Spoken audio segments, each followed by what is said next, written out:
Parece existir una regla tácita en la naturaleza. La vida en los océanos y mares siempre parece ser mucho más aterradora que la vida en la Tierra.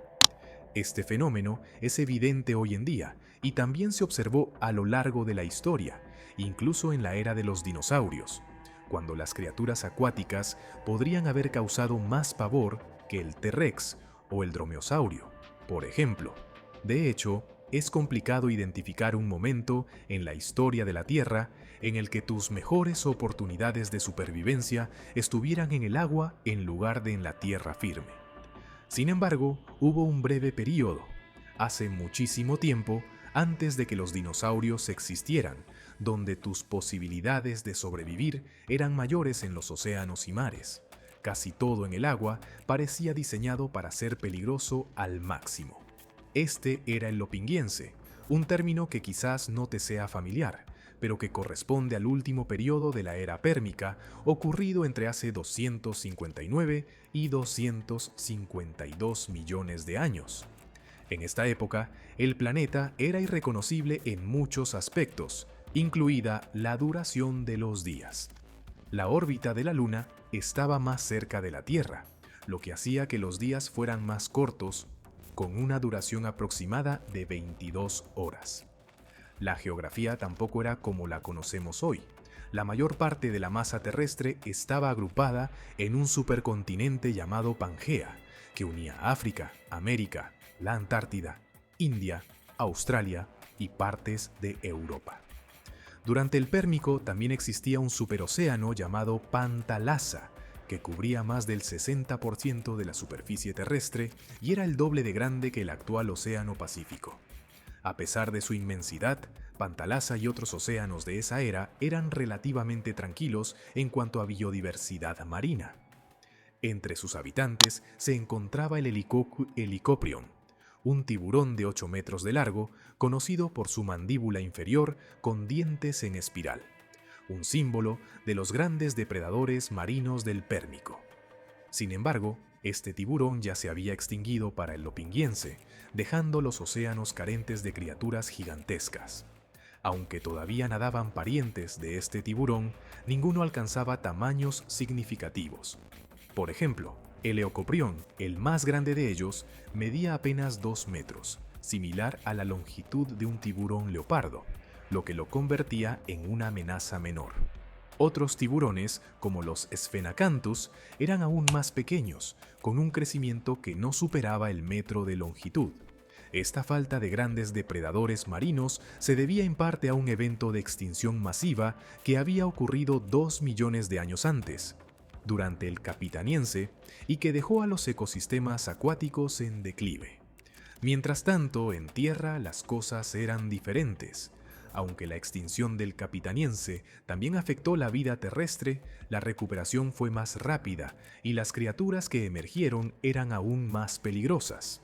Este evento eliminó a los antiguos dominantes, los dinocéfalos, y permitió la evolución de nuevos depredadores como los gorgonópsidos.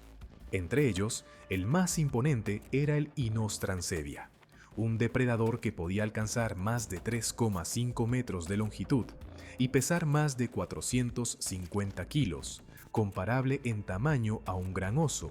El Inostrancevia era un cazador formidable, con extremidades fuertes y ágiles que le otorgaban velocidad y resistencia, y una dentadura adaptada para desgarrar carne.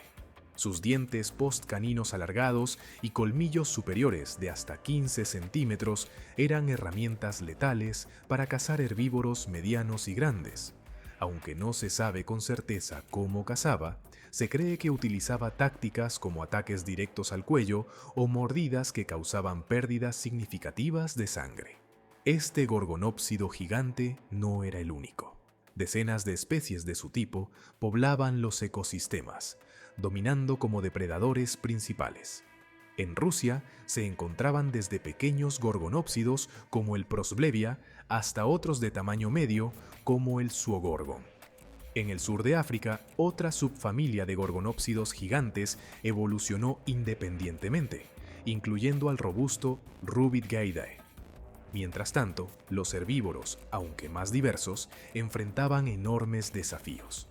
Uno de los más conocidos era el Lystrosaurus, un dicinodonte adaptado a climas extremos que dominaba grandes regiones de Pangea. Estos herbívoros vivían en un planeta hostil, con temperaturas promedio de 35 grados Celsius, desiertos y sequías. Sin embargo, el verdadero desastre estaba por llegar.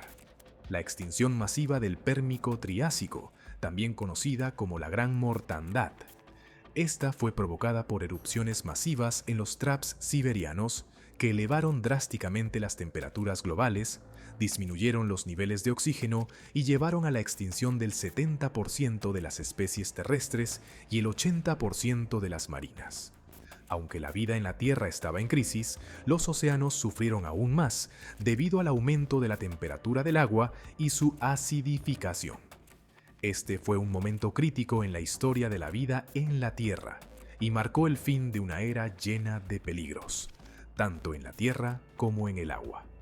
Con el contexto establecido sobre el Pérmico tardío, sigamos explorando los eventos y criaturas que definieron este periodo crítico en la historia de la Tierra. La Gran Mortandad, el evento de extinción que marcó el final del Pérmico, no fue un fenómeno repentino, sino el resultado de procesos graduales que se intensificaron con el tiempo. Las erupciones volcánicas en los traps siberianos liberaron cantidades masivas de dióxido de carbono y metano a la atmósfera. Esto desencadenó un efecto invernadero extremo, elevando las temperaturas globales hasta niveles insoportables para muchas formas de vida. El aumento de las temperaturas no solo afectó la atmósfera, los océanos también se vieron gravemente impactados. A medida que las aguas superficiales se calentaban, las corrientes oceánicas que ayudaban a distribuir el oxígeno se debilitaban, provocando la formación de zonas hipóxicas, con poco oxígeno, y anóxicas, sin oxígeno, en las profundidades marinas.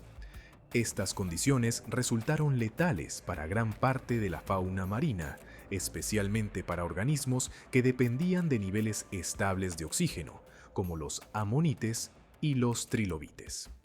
Los efectos combinados del calentamiento global, la acidificación del agua y la pérdida de oxígeno crearon un entorno donde solo las especies más resistentes lograron sobrevivir.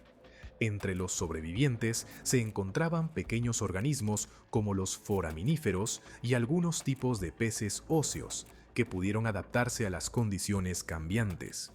En tierra, la situación no era menos catastrófica. Las erupciones volcánicas también liberaron sulfatos a la atmósfera, lo que inicialmente provocó un enfriamiento temporal conocido como invierno volcánico. Sin embargo, este efecto fue seguido rápidamente por un calentamiento drástico que llevó a la desaparición de vastas zonas de vegetación. Los paisajes del Pérmico tardío se transformaron en desiertos áridos, y los herbívoros que dependían de plantas específicas para su alimentación enfrentaron hambrunas masivas. Los dicinodontes, como el Lystrosaurus, destacaron como algunos de los pocos herbívoros que lograron prosperar en estas condiciones extremas. Su capacidad para adaptarse a una dieta más diversa y sobrevivir en entornos áridos les permitió no solo resistir, sino eventualmente dominar los ecosistemas terrestres en el período Triásico temprano. Aunque los gorgonópsidos fueron depredadores formidables durante el Pérmico, su reinado llegó a su fin con la Gran Mortandad. Estas criaturas, incapaces de adaptarse a las nuevas condiciones, desaparecieron por completo. Su extinción marcó el fin de una era dominada por terápsidos y abrió paso a la evolución de nuevas formas de vida que darían forma a los ecosistemas del Mesozoico. Un vistazo al impacto global.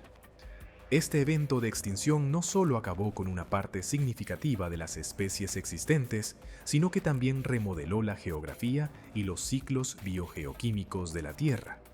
Los niveles de dióxido de carbono permanecieron altos durante millones de años, lo que dificultó la recuperación de los ecosistemas. En los océanos, los organismos que podían sobrevivir en aguas con bajo oxígeno, como ciertos tipos de moluscos y crustáceos, comenzaron a prosperar lentamente. En tierra, los dicinodontes y otros herbívoros pequeños allanaron el camino para la aparición de los primeros dinosaurios en el Triásico. Tras el devastador impacto de la gran mortandad, los ecosistemas del mundo comenzaron lentamente a reconstruirse. Este proceso de recuperación no fue uniforme, ya que tanto los océanos como los continentes enfrentaron desafíos únicos que moldearon el curso de la vida en el planeta. La lenta recuperación en los océanos. Después de la extinción masiva, los océanos quedaron prácticamente desiertos. Las aguas, todavía cálidas y pobres en oxígeno, representaban un entorno hostil incluso para las formas de vida más resistentes. Sin embargo, ciertas especies lograron adaptarse. Los organismos bentónicos, como los braquiópodos y los bivalvos, comenzaron a colonizar los fondos marinos más tranquilos, mientras que pequeños peces óseos y algunos tipos de amonites volvieron a ocupar los espacios abiertos del mar. En este nuevo orden marino, los arrecifes de coral, que habían sido cruciales para la biodiversidad marina del Pérmico, tardaron millones de años en reaparecer.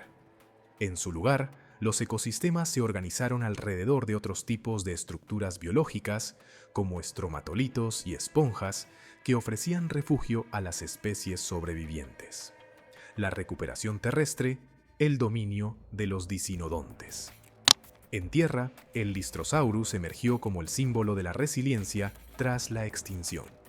Este dicinodonte, que podía alcanzar hasta 2 metros de longitud, se adaptó notablemente a los nuevos ambientes áridos y desolados.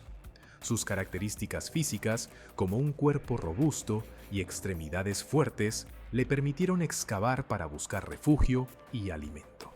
Además, su dieta flexible lo convirtió en uno de los herbívoros más exitosos del período Triásico temprano, llegando a representar hasta el 90% de los fósiles encontrados en algunos lugares de este período. Sin embargo, no todo estaba a favor de los herbívoros. Los ecosistemas terrestres comenzaron a reorganizarse con la aparición de nuevos depredadores. Los terápsidos carnívoros más pequeños, que lograron sobrevivir a la extinción, continuaron evolucionando y eventualmente dieron lugar a los arcosaurios, el grupo que incluiría a los dinosaurios, cocodrilos y pterosaurios. El ascenso de los arcosaurios, el inicio de una nueva era. Los arcosaurios, que ya existían en pequeños números durante el Pérmico tardío, encontraron en los paisajes del Triásico temprano una oportunidad para expandirse y diversificarse. A diferencia de los terápsidos, los arcosaurios tenían una postura más erguida y sistemas respiratorios más eficientes, lo que les permitió sobrevivir y prosperar en climas cálidos y secos. Sin embargo, no todo estaba a favor de los herbívoros. Los ecosistemas terrestres comenzaron a reorganizarse con la aparición de nuevos depredadores. Los terápsidos carnívoros más pequeños, que lograron sobrevivir a la extinción, continuaron evolucionando y eventualmente dieron lugar a los arcosaurios, el grupo que incluiría a los dinosaurios, cocodrilos y pterosaurios. El ascenso de los arcosaurios, el inicio de una nueva era. Los arcosaurios, que ya existían en pequeños números durante el Pérmico tardío, encontraron en los paisajes del Triásico temprano una oportunidad para expandirse y diversificarse. A diferencia de los terápsidos, los arcosaurios tenían una postura más erguida y sistemas respiratorios más eficientes, lo que les permitió sobrevivir y prosperar en climas cálidos y secos. El renacimiento de los ecosistemas globales. A medida que los ecosistemas se estabilizaban, la vegetación también comenzó a recuperarse.